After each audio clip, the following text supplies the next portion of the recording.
Good morning.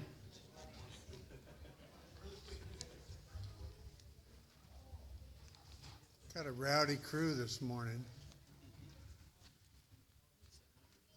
This is the day the Lord has made. Let us rejoice and be glad in it.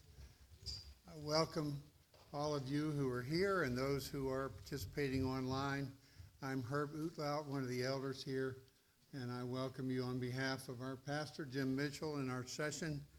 And I'd like to take a moment just to mention a couple of things for your consideration. There will be youth group tonight, Thursday night. The session will be meeting, and the ladies of the church will be gathering for a Christmas dinner this Thursday as well. And our pastor has a couple things he would like to mention. Thank you, Herb.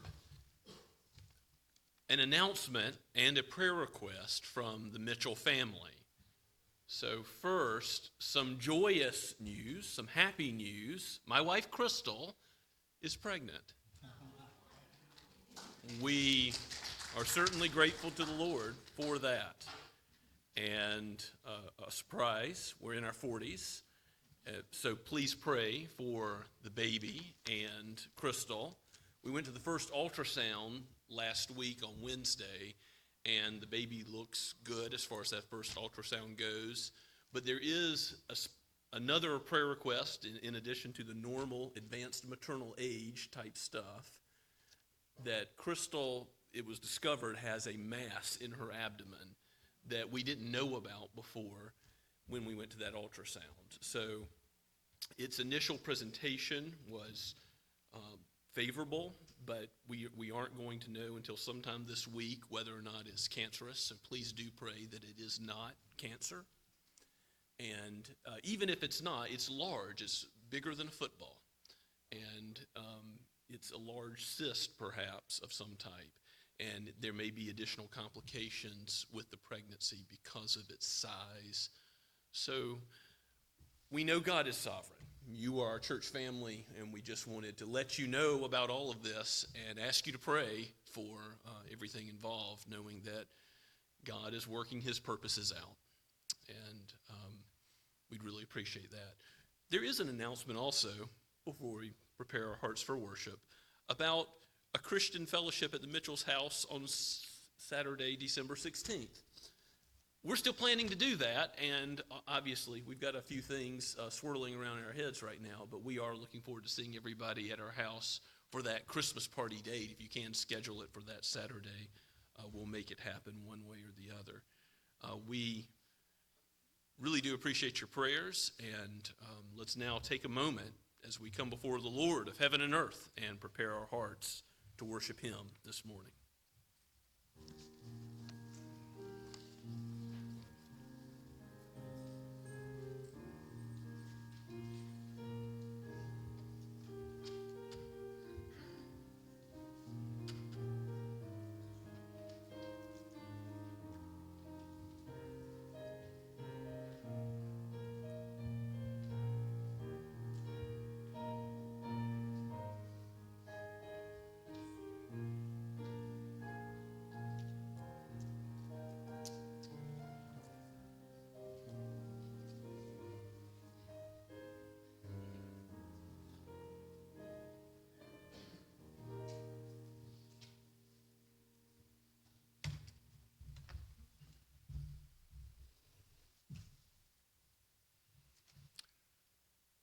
Dale Johannes Meyer, would you pray for the pastor's family?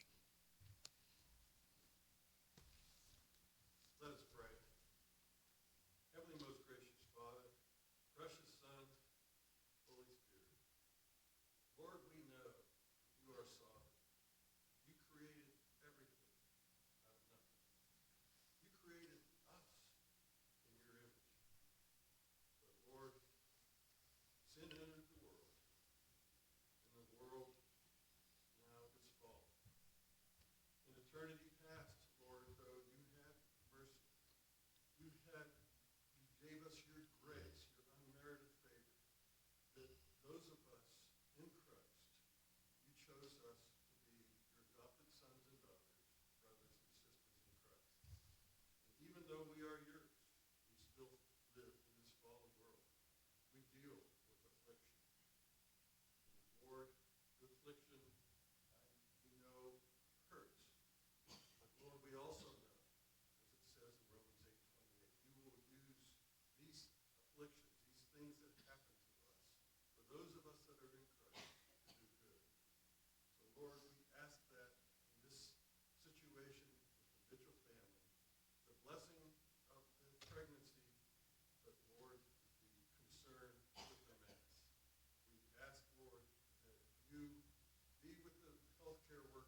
Thank you, Dale. Our call to worship this morning is from Psalm 27 and verses 1 through 4 of David. The Lord is my light and my salvation. Whom shall I fear? The Lord is a stronghold of my life. Of whom shall I be afraid? When evildoers assail me to eat up my flesh, my adversaries and foes, it is they who stumble and fall. Though an army encamp against me, my heart shall not fear. Though war rise against me, yet I will be confident. One thing have I asked of the Lord that I will seek after, that I may dwell in the house of the Lord all the days of my life, to gaze upon the beauty of the Lord and to inquire in his temple. Let's sing praise to our gracious God from Blue Notebook, number 14, There is a Higher Throne. Please stand.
Let us pray. Father in heaven, we come before you to worship you, to give you the worship that you are due, because you are the creator and sustainer of all that exists. You deserve our worship. We worship you together with the Son and the Spirit, the Son our Redeemer. The Spirit is the one who has changed our hearts from stone to flesh, and who gives us a desire to worship you. We pray that our worship today would be a pleasing aroma in your sight. And we ask this in the name of our precious Savior Jesus, who taught his disciples to pray, saying, Our Father in heaven, hallowed be thy name. Thy kingdom come. thy will be done, on earth as it is in heaven. Give us this day our daily bread, and forgive us our debts, as we forgive our debtors. And lead us not into temptation, but deliver us from evil. For thine is the kingdom, and the power, and the glory forever. Amen. Please be seated.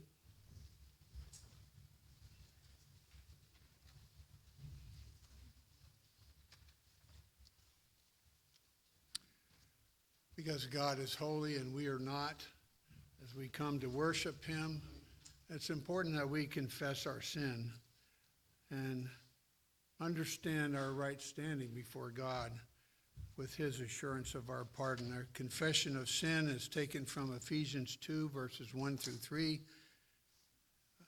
And you were dead in the trespasses and sins in which you once walked, following the course of this world, following the prince of the power of the air, the spirit that is now at work in the sons of disobedience, among whom we all once lived in the passions of our flesh, carrying out the desires of the body and the mind, and were by nature children of wrath, like the rest of mankind. If you would take a few moments to confess your sin to the Lord. Let's pray.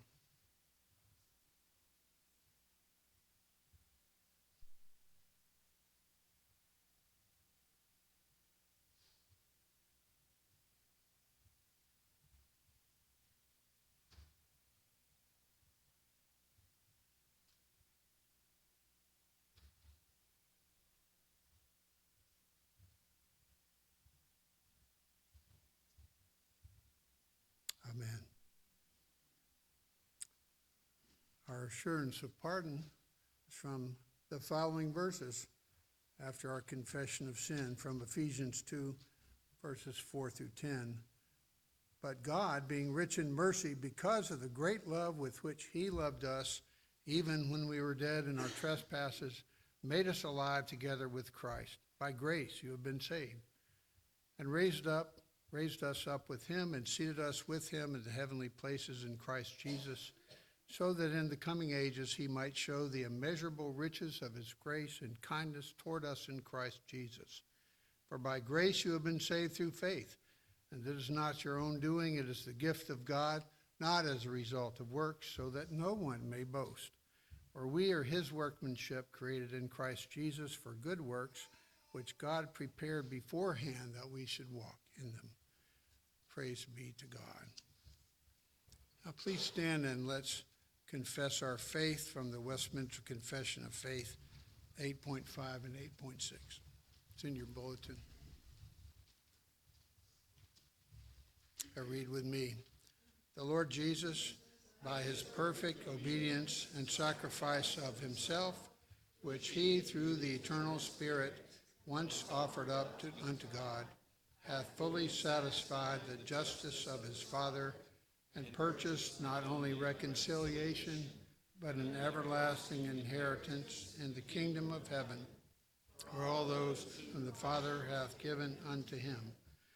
Although the work of redemption was not actually wrought by Christ till after his incarnation, yet the virtue, efficacy, and benefits thereof were communicated unto the elect in all ages successively from the beginning of the world, in and by those promises, types, and sacrifices, wherein he was revealed and signified to be the seed of the woman who should breathe, and the Lamb slain from the beginning of the world, being yesterday and today the same and forever.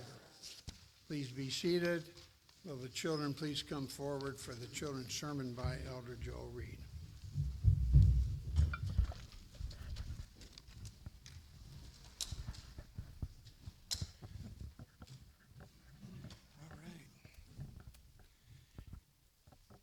Okay, so we just went through a part of the service where we confess our sins and we're told that there is an assurance that those sins are forgiven.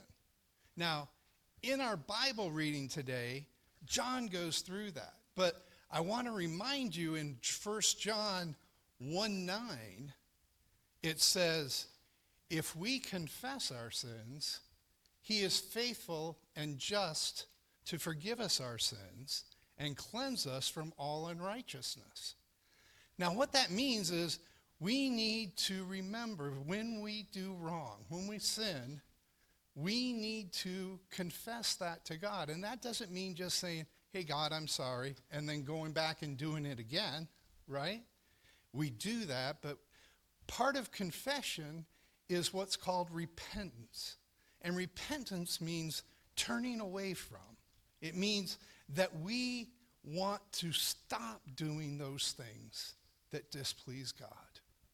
But in the reading today, I want you to listen, because John says, if we are in Christ, if we believe that Christ died for our sins, God assures us that anything we bring to him, he hears.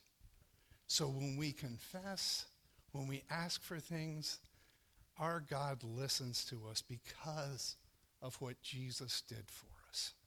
Let's pray. Dear Heavenly Father, we thank you.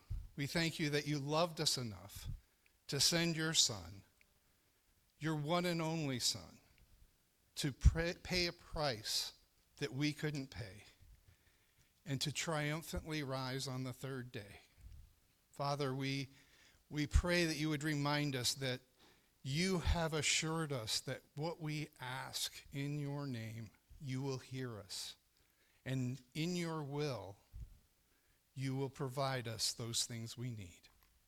In Jesus' name we pray. Amen.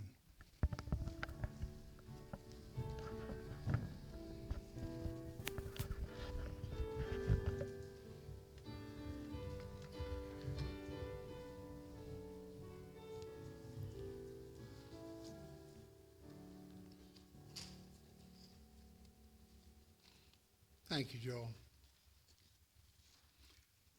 Our scripture reading today is from the Gospel of Matthew, chapter 12, and verses 9 through 37.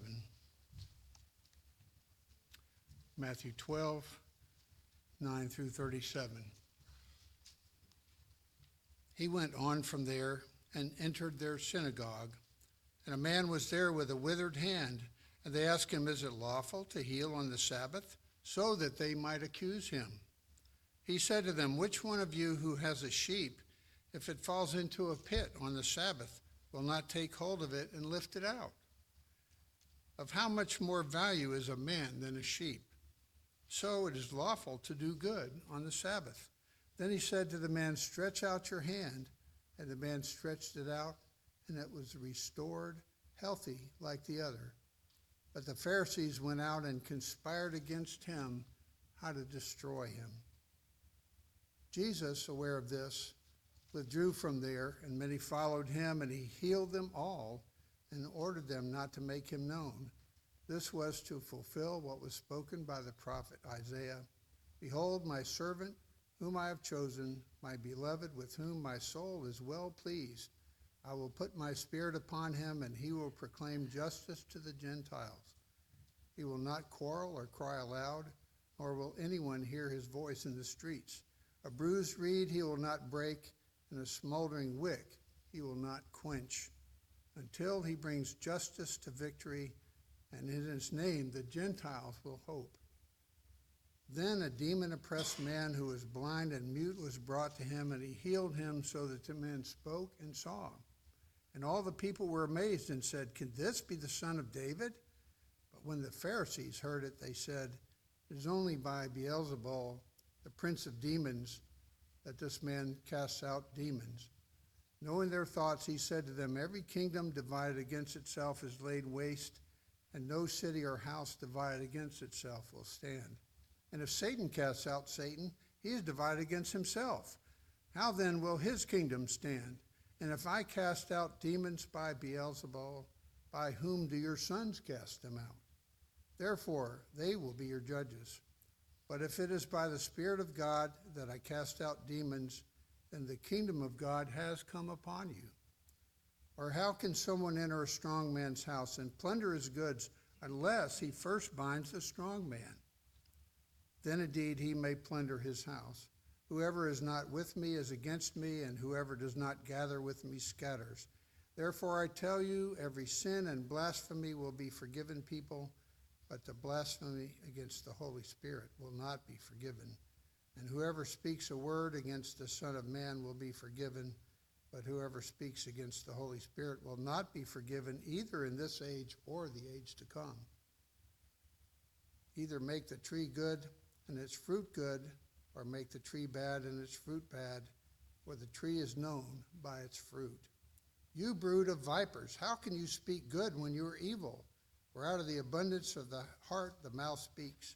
The good person out of his good treasure brings forth good, and the evil person out of his evil treasure brings forth evil. I tell you, on the day of judgment, people will give account for every careless word they speak. For by your words you will be justified, and by your words you will be condemned. This is the word of the Lord.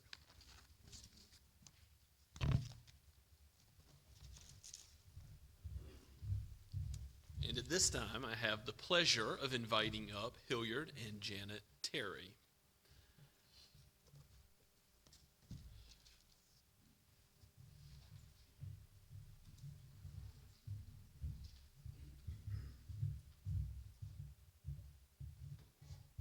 Hilliard and Janet, so thankful that the Lord has led y'all to Scots Kirk.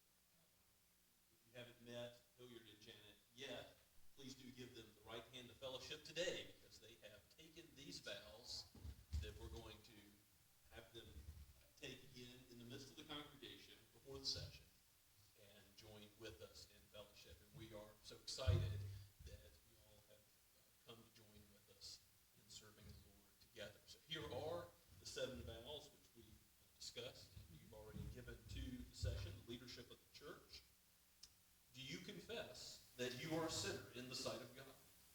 That you deserve his punishment, that you were unable to save yourself, and that you are without hope of salvation except for God's love and mercy to you? I do.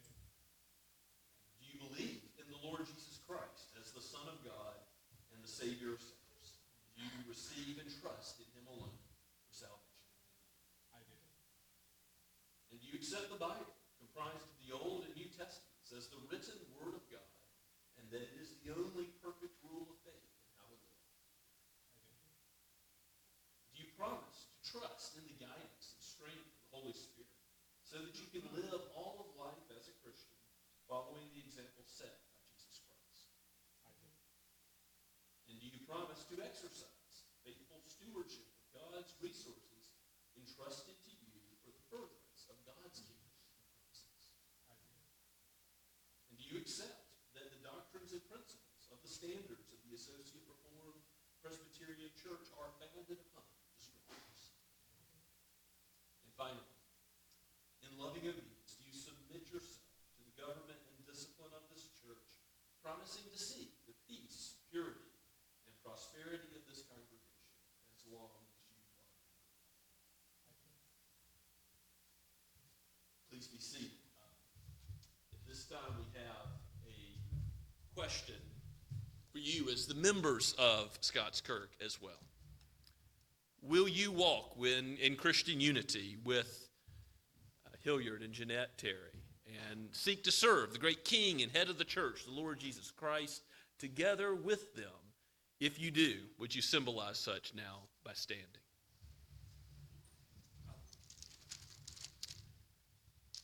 Let us pray together. Father in heaven, I thank you for Hilliard and Janet. We give you praise that you have brought them into our midst, and we thank you for the family of God, for everyone gathered here together, that we can encourage one another, rejoice with those who rejoice, and weep with those who weep, that we are not left alone to go through the Christian life, but are able to walk with you together with a people. And we give you praise for that. And the blood of the Lord Jesus, who cleanses us from all unrighteousness and presents our souls to you. We pray in his holy name. Amen. Please be seated. And again, we'll ask Hilliard and Janet to join the handshaking line after the service so that you might greet them, each and every one, if you have not yet. As we go before the Lord in prayer this morning, let us give him thanks for who he is and what he's done. Let's pray. O Lord, you are great and greatly to be praised. We thank you for life and breath.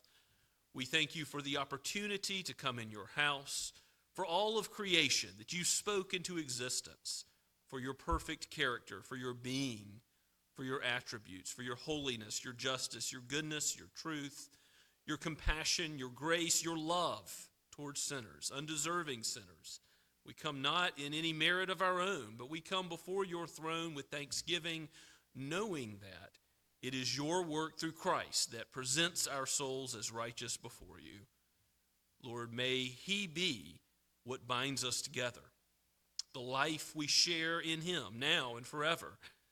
May it be more and more abundant and abounding in our fellowship as we relate to one another, as we love one another, as we love those who have not yet trusted in you. O Lord Jesus, bring in all those who are your sheep from every nation, tongue, and tribe. Let your word go out with power and conviction today, that the gospel would be heard and believed upon by those that hear your word here.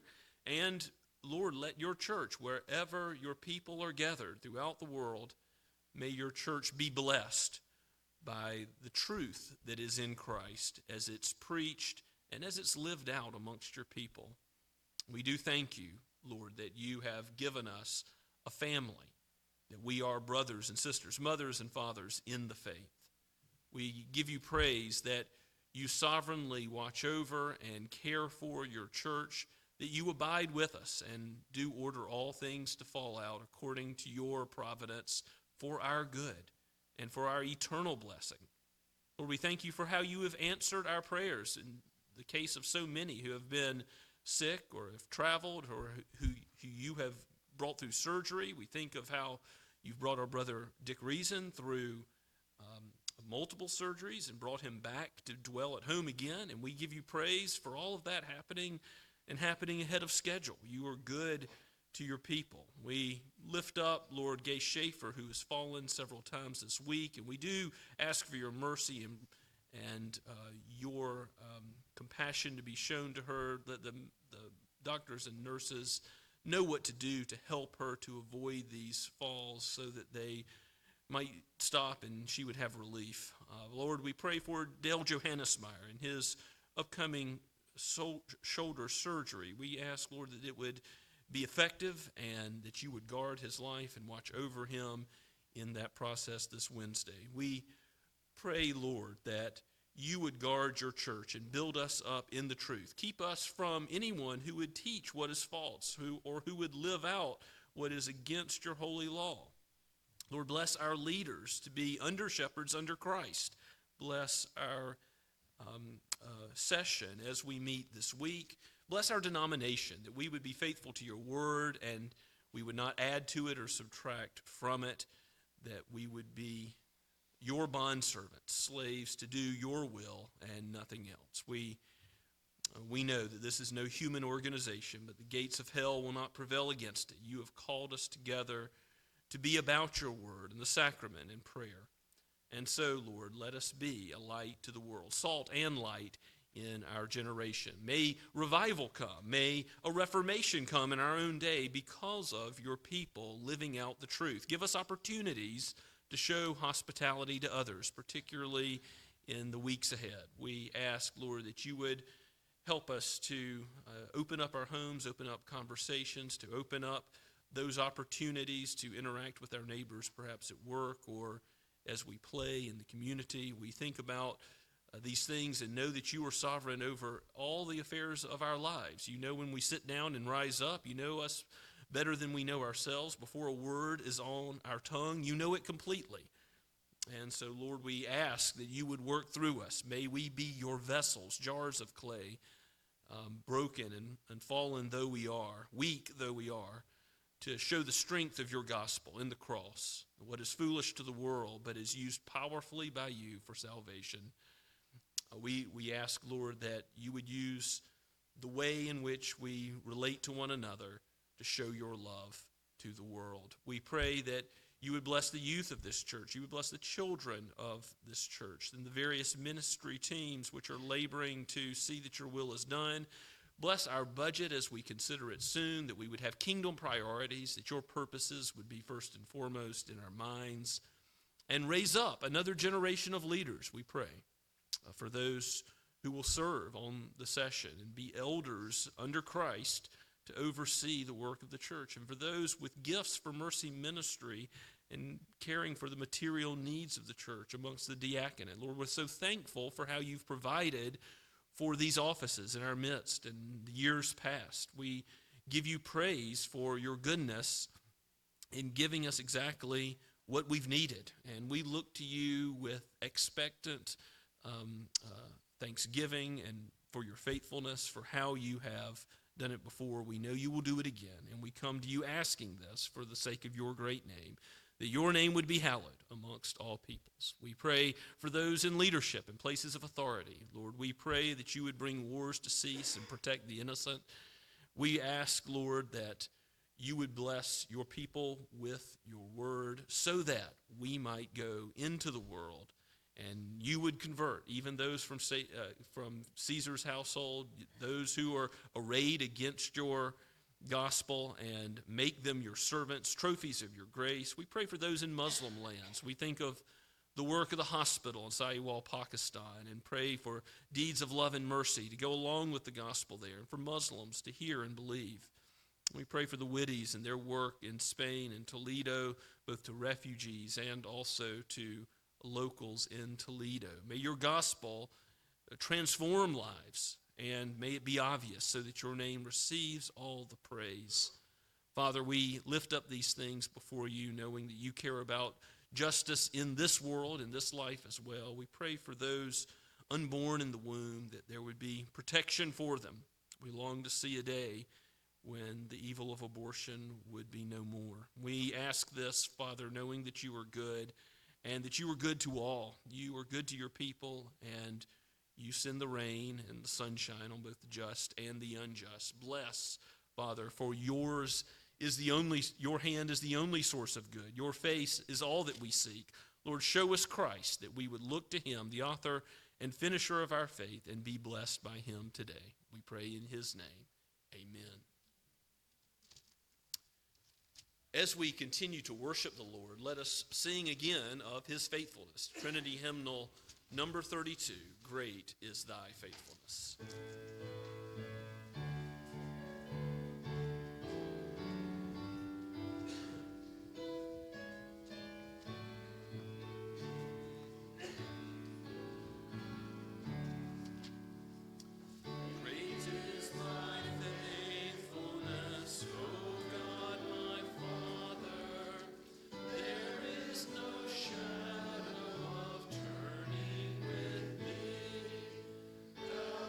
Just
Let us pray.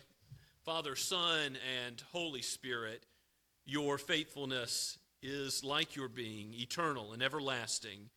You have provided for us all the joys of human love, of sight and sound. You have given us your word. It is more precious than honey from the honeycomb. You have given us your only beloved Son, Christ, to make us righteous, to cover over our sin, so that rather than death, we have life in him now and forever. So may we go and serve you with glad hearts. May we go and remember who you are and what you have done. Use these tithes and offerings to the praise of your glorious grace. Use our very lives as living sacrifices to your name, that your gospel might be made known through our actions as well as through our words. We pray in Jesus' name. Amen.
Praise God from whom all blessings flow.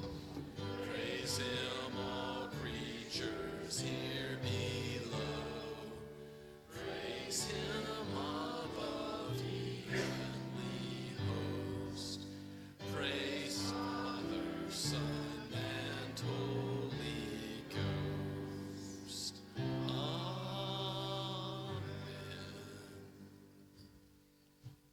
Please be seated and take your copy of God's Word and turn with me to 1 John, starting at chapter 5, verse 13.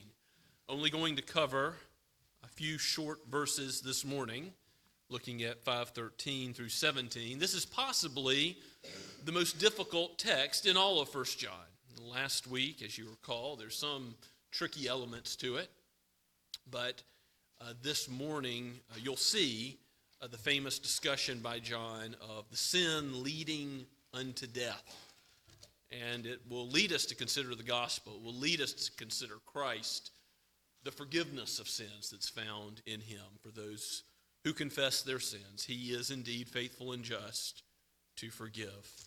So let us hear God's word, again starting at 1 John 5, verse 13, penned by the apostle, breathed out by the Holy Spirit for each of us gathered to hear today. I write these things to you who believe in the name of the Son of God, that you may know that you have eternal life. And this is the confidence that we have toward him, that if we ask anything according to his will, he hears us. And if we know that he hears us in whatever we ask, we know that we have the requests that we have asked of him. If anyone sees his brother committing a sin not leading to death, he shall ask, and God will give him life to those who commit sins that do not lead to death. There is sin that leads to death. I do not say that one should pray for that. All wrongdoing is sin, but there is sin that does not lead to death. Let's pray together. O Holy Spirit, you have inspired this word so that we might be blessed by it, corrected, rebuked, trained in righteousness, shown the way in which we should go. Aid us to approach you in prayer confidently, joyfully. Aid us to find our strength in the gospel and the finished work of Christ. Aid us to understand your word and to always turn away from sin towards what you would have us to do out of thanksgiving. And Lord, we praise your name. Hallelujah, that there is an overcoming of death by Christ, that sin does not lead to what it deserves, separation from you, but that we will behold your presence now and forever because of his work on Calvary. We pray all this in Jesus' name. Amen. John is wrapping up his letter and returning to several themes that we've seen before. And one of those themes is assurance. I've quoted 5:13 many times along the way because this is sort of a purpose statement for John's writing in the first place. He writes this epistle. Why? So that those of you who believe in the name of the Son of God may know that you have eternal life. He's writing to the churches in Asia Minor, modern-day Turkey. He's writing so that they would know that they believe in Christ and have eternal life and live confident, joyful lives in that truth. And God, by the Holy Spirit, as he's inspired this word, not only for the ancient church of 2,000 years ago, but he's inspired it for those who know the Lord Jesus Christ today, that you also would gain assurance. I hope that's one of the things you've seen as we've looked through this epistle together and continue to look through the end of it and look at 2nd and 3rd John also.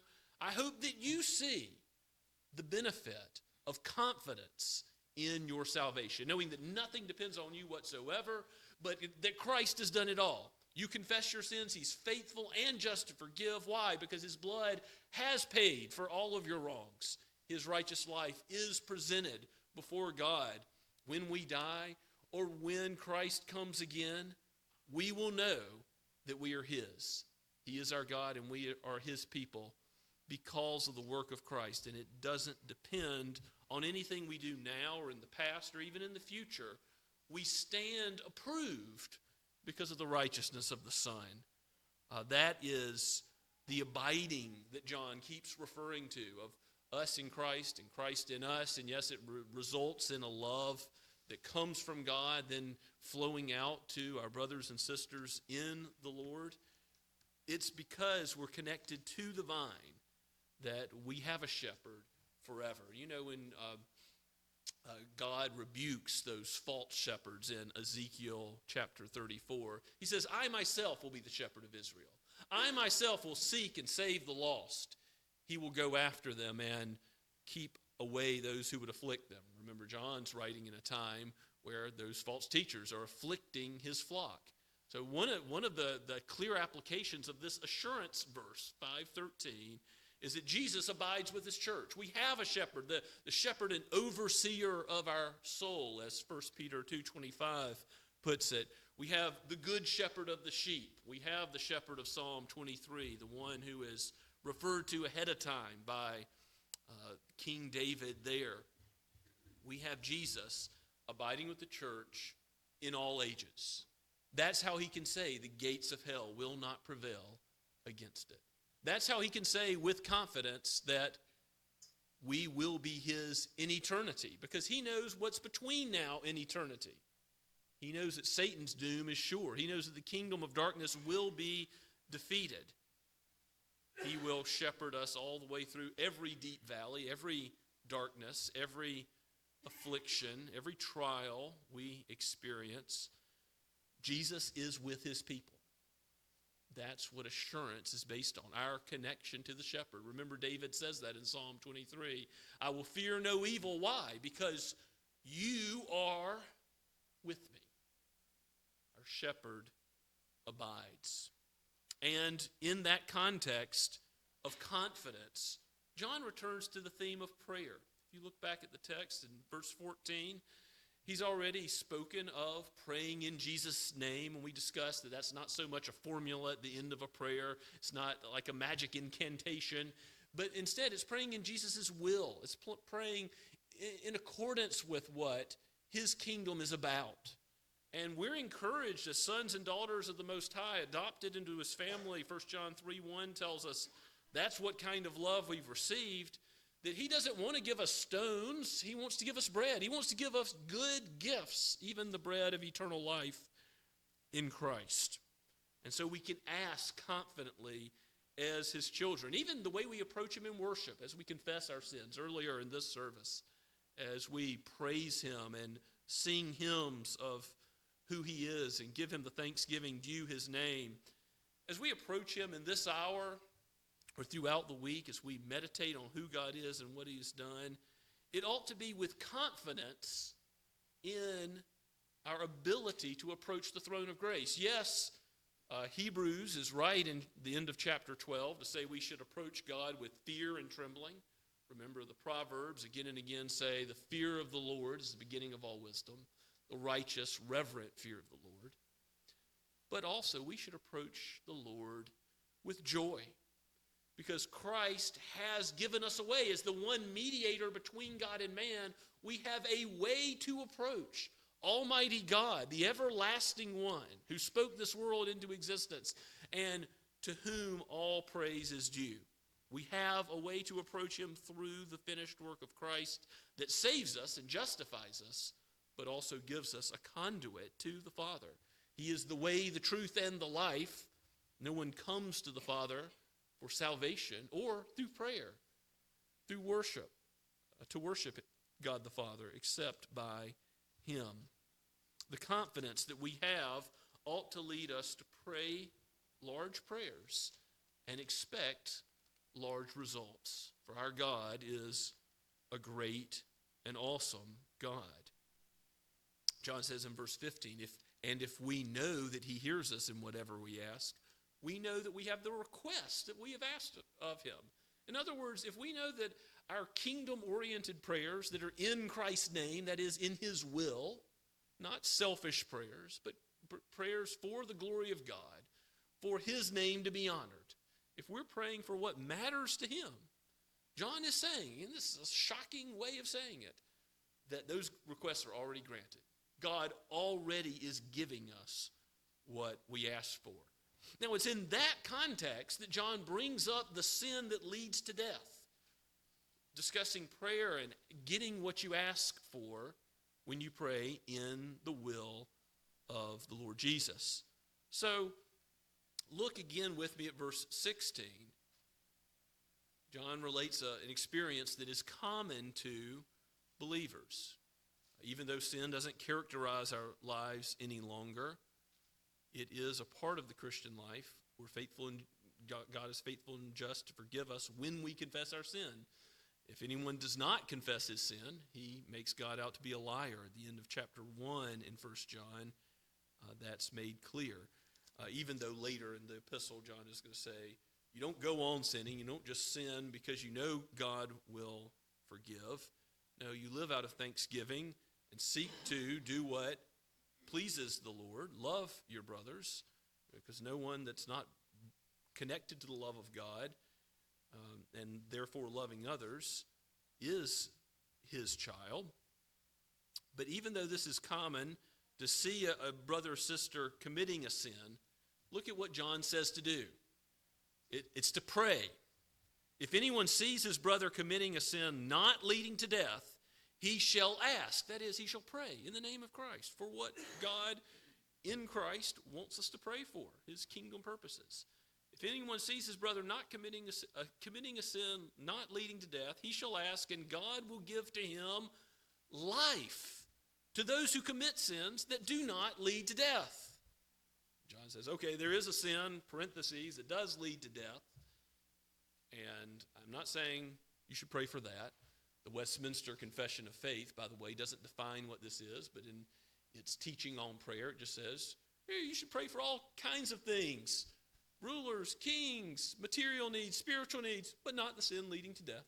And that just comes right out of the Bible, but it keeps the ambiguity about what is this sin that leads to death. Some think this is a broader category than what we read earlier in our scripture reading from Matthew chapter 12 and the other parallel gospels, where Jesus talks about blasphemy of the Holy Spirit. But my view is that it's the same. The sin leading to death is a speech act of blasphemy of the Holy Spirit that the Pharisees, in fact, did. And I don't know if you heard that in the scripture reading, but Jesus was healing powerfully, obviously, by the power of the Holy Spirit. He heals the man with the withered hand. The man who is deaf and mute is healed. And the Pharisees, all the people are saying, could this be the son of David? But the Pharisees say, oh no. They know who Jesus is. But they attribute his miracles in the Holy Spirit's power to Beelzebub, the prince of demons. Even though their eyes have been opened in their interactions with Jesus enough to know he's doing this through the power of Almighty God, the true and living God, they attribute it to demonic powers. And Jesus says, well, why does Satan cast out Satan? That doesn't make any sense. And he brings that argument back on them. But this sin that leads to death, I want you to see it is a specific sin. It is actually doing something. It's not a general hardness of heart. Some take that view, but I don't think that makes as much sense with the context of this passage, because John is saying, if there's somebody who's committed this sin, I don't say pray for them, and we are to pray for people who refuse and are stubbornly refusing the gospel, because God converts such people. He converted the Apostle Paul when he was dead set against Christians and persecuting them. God works mightily to convert and change people who are opposed to his gospel. Now, maybe you've been, an atheist or someone who belongs to another religion or a cult in your previous life, a Jehovah's Witness or a Muslim, and you've said things that are blasphemous about God. Well, Jesus even says, blasphemy about the Son shall be forgiven. You've denied who he is. You've said things that aren't true about him. You've attributed even to Satan what Jesus has done by his righteous life and his atoning death. Jesus says all that will be forgiven. The only thing that will be forgiven, again, Matthew 12 and the parallel text in the Gospels, is blasphemy against the Holy Spirit's power, knowing that it's the Holy Spirit that's done something, and then you saying that's the work of Satan. And even then, Jesus, when he's talking with the Pharisees, may not have been saying that they committed this sin, but it was a warning to say, you're close. You're right on the verge of attributing to the evil one what only God can do. Don't do that. Don't be so hardened in your heart. Yes, this would proceed from a hard heart to deny the work of God when it's so clearly revealed to you that it's God at work, not the evil one. And so this specific sin, which again, Christ's blood is capable, it's worthy to forgive. It's not that God can't forgive this sin.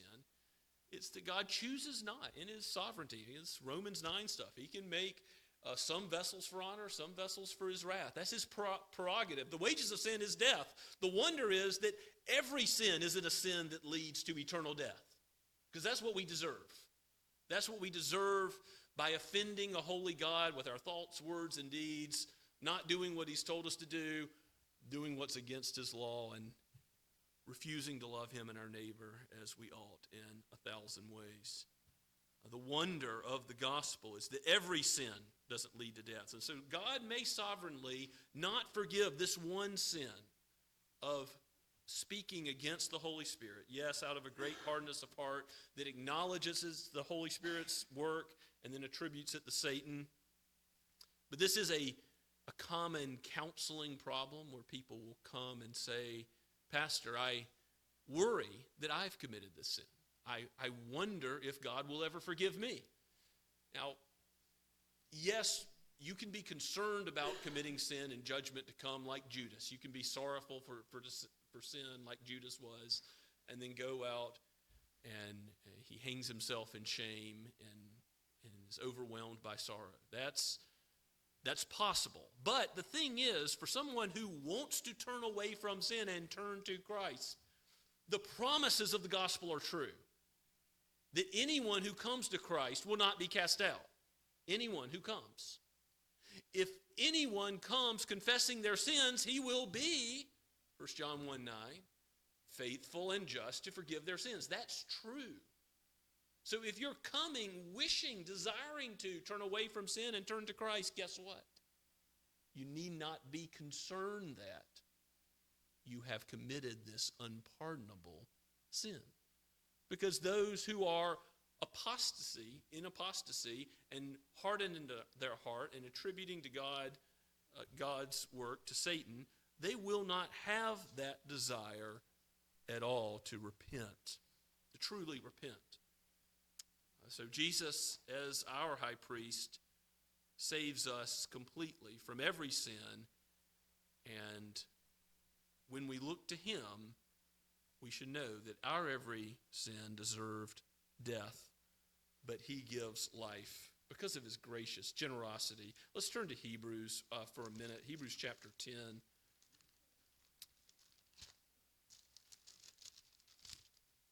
Hebrews 10 has a few wonderful verses that I want us to look at, verses 12 through 14, that talk about the sanctification process. So we see our brother or sister sinning. Well, Jesus gives us a way to handle that with Matthew 18. You talk to your brother or sister privately. You hope to win them. If not, you go to the church.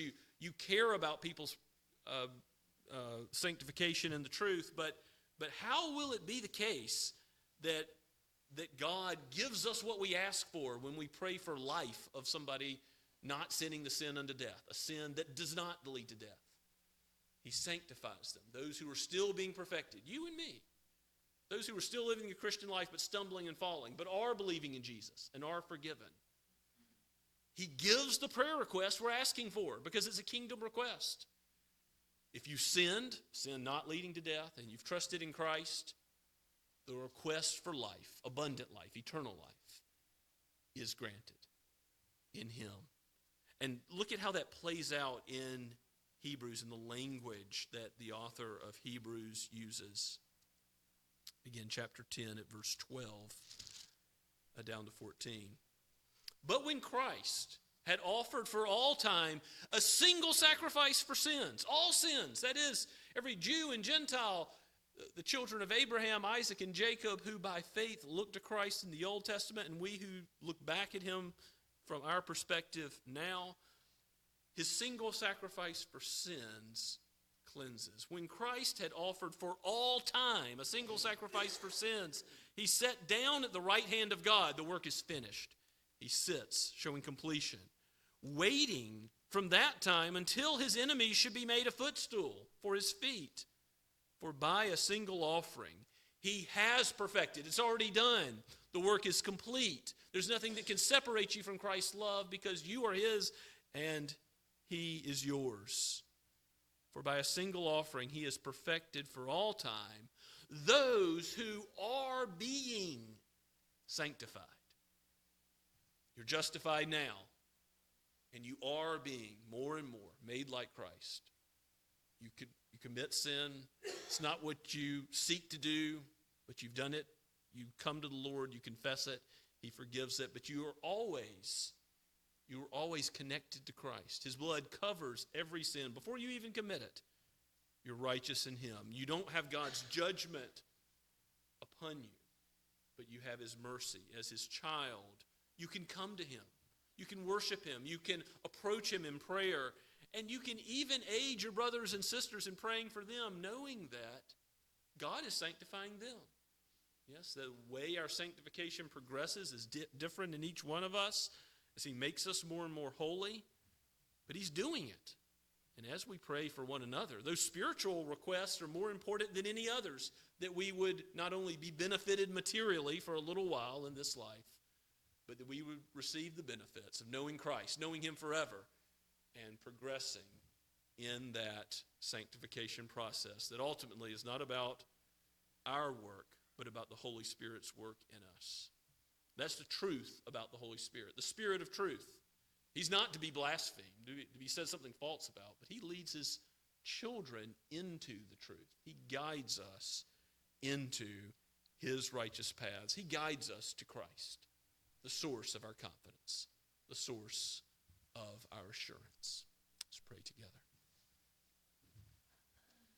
O Lord, give us joy and peace and comfort in the Holy Spirit as he shows us Christ, the God-man, the one who is righteous, the only sinless one. He has become sin so that we might be in him the righteousness of God. O Father, shepherd your people, tenderly, mercifully guide us. Do not snuff out a faintly burning wick.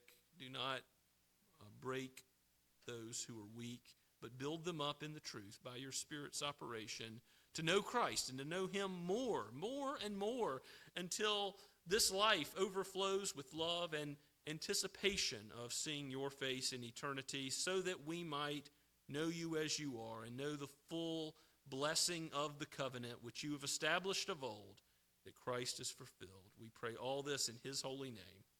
Amen.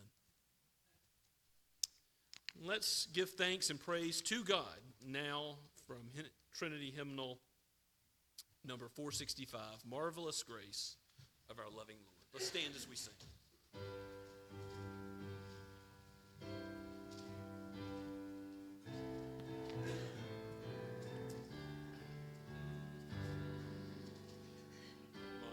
Marvelous grace of our loving Lord, grace that is great and our guilt.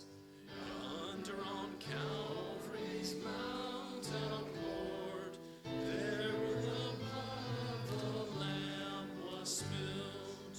Grace, grace, God's grace, grace that will pardon and cleanse within. Grace, grace, God's grace, grace that was greater than all our sin. Sin and despair like the sea waves cold threaten the soul with infinite loss. Grace that is greater, yes, grace untold, points to the refuge, the mighty cross. Grace, grace, grace, grace, grace that will pardon and cleanse within. Marvelous grace, infinite grace, grace that is greater than all our sin. Dark is the stain that we cannot hide. What can avail to wash it away? Look, there is flowing a crimson tide, whiter than snow you made me today. Grace, grace, God's grace, grace that will pardon and cleanse within. God's grace, God's grace, grace that is greater than all our sin. Before you go with God's benediction, I want to open an invitation to anyone who doesn't yet understand this grace, this infinite grace of God, and wants to know, how can I be sure that I belong to him, that I will be with the Lord forever in eternity? There's nothing that I would rather, or any one of our elders would rather do more, for that matter, any of our congregants. There's nothing we would rather do more than discuss with you how to believe in Christ, how to know that assurance for yourself. So please come to us, and we'll use this same gospel, this same word, to help you. And for those who are being sanctified, for those who belong to Christ, receive his blessing now. The Lord bless you and keep you. The Lord make his face to shine upon you and be gracious to you. The Lord lift up his countenance upon you and give you his peace now and forever. Amen and amen.